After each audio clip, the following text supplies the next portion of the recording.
You know, you went to see those movies with this or somebody in it when we were still in Liverpool, and you'd see everybody waiting to see him, right? And they'd all scream when he came on the screen. So we thought, that's a good job. I was 17 and when we first went out there, and we went to the Indra Club and then got moved to the Kaiser Keller and then the Top 10 Club. And right before that happened, I got busted for being underage. They had this situation in Germany, which was a curfew. So the second time we went back, when I was 18, we were backing up Tony Sheridan. Brian Epstein walked into my office one day and said he got a group that he wanted me to hear. Brian had apparently taken one of his tapes into the EMI store in Oxford Street to get it transferred to disc.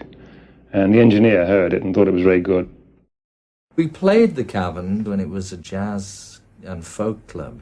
I seem to remember them handing us these notes saying, stop playing this music, this is a jazz club. The Beatles were then just four lads on that rather dimly lit stage, somewhat ill-clad, but something tremendous came over.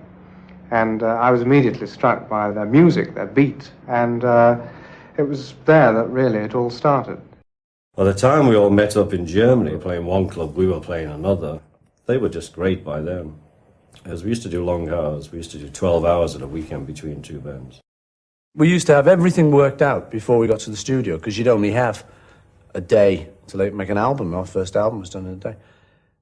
Even though they had nothing really behind them, they were still fairly irreverent even in those days, which I loved. You know, I like a little bit of rebel in people, and they had tremendous charisma. I knew that alone would sell them. George had done no rock and roll when we met him, and we'd never been in a studio, so we did a lot of learning together. He had a very great musical knowledge and background. No, we were absolutely fed up with touring because we were turning into such bad musicians. Because the volume of the audience was always greater than the volume of the band. You know, now we were playing stadiums. Shea Stadium. I mean, now it's a kind of a big crowd even, 56,000, but then it's like old money, you know. It then seemed like millions of people. You know, 60,000 people. Told me it was 70. One of the problems with all their concerts was that they couldn't hear themselves. John, Paul and George would be standing at microphones in front of a screaming crowd of 60,000, and Ringo would be at the back on the drums. Just had to hang on to that backbeat all the time to keep everybody together.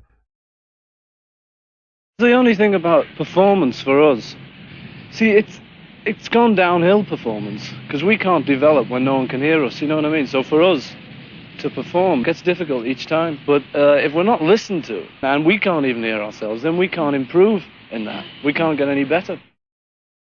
I was influenced by acid and got psychedelic, you know, like the whole generation. But really, I like rock and roll, you know. It was a fabulous time, musically and spiritually. She looks as Mongolian lamb. Beep, beep. She's coming from Aldebaran. Beep, beep. What a shame Mary Jane had a pain at the party. A real crack song. I always wanted to release it. It never got released. It takes a lot to live with four people over and over for years and years, which is what we did. And we'd call each other every name under the sun. We'd been through the whole damn show. The idea being that originally we were gonna rehearse all these new songs and then make an album in a live show. Never really happened because the album became us in the studio. As we rehearsed the songs, they were recorded. That was looking for an end to the film, really. And it was one of those, well, how are we going to finish this then? There's not going to be a big concert. Because by then it was really, you know, looking like, well, you know, can we do this, finish this in 2 weeks' time?